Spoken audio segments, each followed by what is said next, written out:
അങ്ങനെ നമ്മുടെ അച്ചാർ റെഡി ആയിട്ടുണ്ട്. എല്ലാവരും ഒന്ന് ട്രൈ ചെയ്ത് നോക്കുക. അടിപൊളിയാണ്, നല്ല ടേസ്റ്റ്. ഇപ്പം നിങ്ങളെ കാണിക്കുന്ന കപ്പയ്ക്കയാണ്. ഇപ്പം കപ്പയ്ക്ക കൊണ്ടൊരു അച്ചാറാണ് ഇന്ന് നിങ്ങളെ പരിചയപ്പെടുത്തുന്നത്. അധികം വിളയാത്ത കപ്പയ്ക്ക നോക്കിയെടുക്കണം. എന്നിട്ട് നല്ലതുപോലെ ചെത്തി അതിനകത്ത് കുരുവും എല്ലാം എടുത്ത് കളഞ്ഞിട്ട് ഇതേ കണക്ക് ആക്കിയെടുക്കണം. എന്നിട്ട് നമ്മൾ മാങ്ങ അരിയുന്ന കണക്ക് അരിഞ്ഞെടുക്കുക.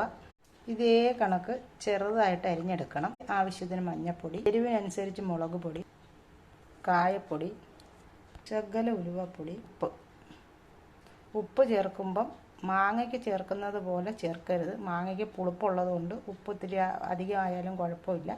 പക്ഷെ ഇത് നോക്കി വേണം ഉപ്പിടാൻ. കൈ വെച്ച് നല്ലതുപോലെ പുരട്ടുക.